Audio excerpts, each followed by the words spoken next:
The winter storms have impacted deliveries of coronavirus vaccines in all 50 states. Several distribution hubs have been left without power, and some vaccination sites have been forced to close due to a lack of supplies. And a new study is raising questions about the necessity of Pfizer's second dose. Israeli researchers say the vaccine is 85% effective after just a single shot. Meanwhile, infections, hospitalizations, and deaths are continuing to fall in the U.S. More than 27.9 million cases have been confirmed, and more than 495,000 lives have been lost. Adriana Diaz has the latest. Tonight, it's a game of catch-up. Delivery trucks are trying to weather this winter, but vaccine delays are widespread. We have a backlog of about 6 million doses due to the weather. All 50 states have been impacted. That represents 3 days of delayed shipping due to delivery workers snowed in at home, road closures, and more than 2,000 vaccine sites without power. The result, nearly all of this week's shipments to New York State are delayed. In Boston, dentist Cara Gresham's second dose appointment today was canceled despite her high-risk work. Good morning. Everything's up in the air. How do you feel? A little bit frustrated, a little bit annoyed is probably a good word. Confused as to kind of what next steps to take. In Los Angeles, more than 12,000 appointments today also canceled. Today, President Biden toured the Western Michigan Pfizer plant, shipping vaccines across the country. I believe we'll be approaching normalcy by the end of this year. Pfizer submitted new data to the FDA, showing its vaccines can be stored in standard pharmacy freezers instead of ultra-cold specialty freezers. That could expand distribution to more vaccine sites. In addition, an Israeli study finds that a single Pfizer vaccine dose is 85% effective, but the White House still strongly recommends 2 doses. We're not going to be persuaded by one study that happens to grab headlines. You know what you have done? Meanwhile, people are going to great lengths to cut in line. In Florida, these women were given warnings this week after dressing up in bonnets and gloves, pretending to be senior citizens to get the vaccine. You come back, anytime you're going to be arrested. Any question about that? Here in Chicago, the city's public health commissioner said those delays caused vaccinations to decrease by about 50% this past Monday through Wednesday. But things are getting back on track now at vaccination sites like this one. And to ramp up supply, Pfizer has announced that it plans to expand production capabilities at facilities in Kansas and Connecticut. Lana? Some good news there, Adriana. Thank you.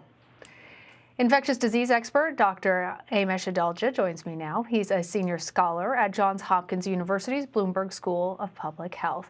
Dr. Adalja, thanks for all you do. Thanks for being with us right now. And I want to start by asking about those vaccine shipment delays that we just heard Adriana talking about.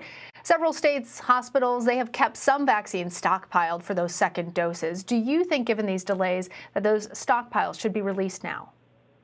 I definitely think that those stockpiles should be released.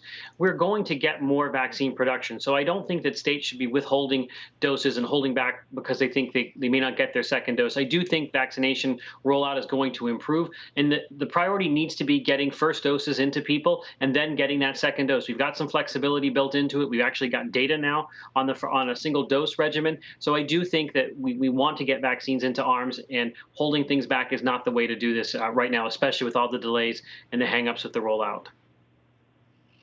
I especially want to talk to you about the importance of that first dose, given that Pfizer news. An Israeli study said that the Pfizer vaccine is 85% effective after just a single dose.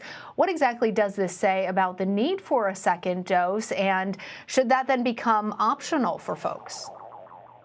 I don't know if it should be optional, but we should start thinking about just prioritizing first doses and then catching up with that second dose whenever we can. We know the second dose is going to improve the immunity, make it more durable, make it longer lasting of the first dose. But we want to get first doses into people because we know we'll start to get benefits. We'll start to see decreases in hospitalizations, decreases in spread just with that first dose. And we know that vaccine rollout will get better as we get further along in this distribution process. So I do think we can start thinking about using first doses the way the United Kingdom is doing, in a way that will just really stop the damage now and then just worry about that second dose when we get to it. And I think it will still have that same benefit when we get people those second doses. It just will be a little bit delayed. And I think we have to really put this on the table and think about it. Speaking of studies, Pfizer has launched its first vaccine trial for pregnant women. They don't expect it to wrap up until January 2023. But what should pregnant women do until then? Should they get the vaccine before it's proven safe and effective for them? Should they, if somebody is thinking about trying to start to have a family, should they try and prioritize getting a vaccine before they try to get pregnant? I think pregnant women should get the vaccine now. And I've recommended people who have asked me that are pregnant, I told them, go get the vaccine as soon as it's available. We know pregnant women are at higher risk for severe complications. We know they have more rates of preterm birth and cesarean sections. So we want to protect pregnant women.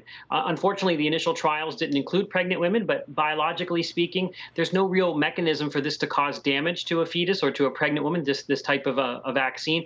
And there were women who got pregnant during the Pfizer trial. There are many pregnant women that have been vaccinated so far, and we've not seen any safety signal in the CDC monitoring. So I do think this is something important. It's going to be hard for someone to get a vaccine right now if they're of childbearing age before they get pregnant, because they're not likely to fall into a priority group. Maybe they might be a phase 1A healthcare worker that can do that, but many people are not going to. So I don't think we have a way to get people vaccinated before they get pregnant.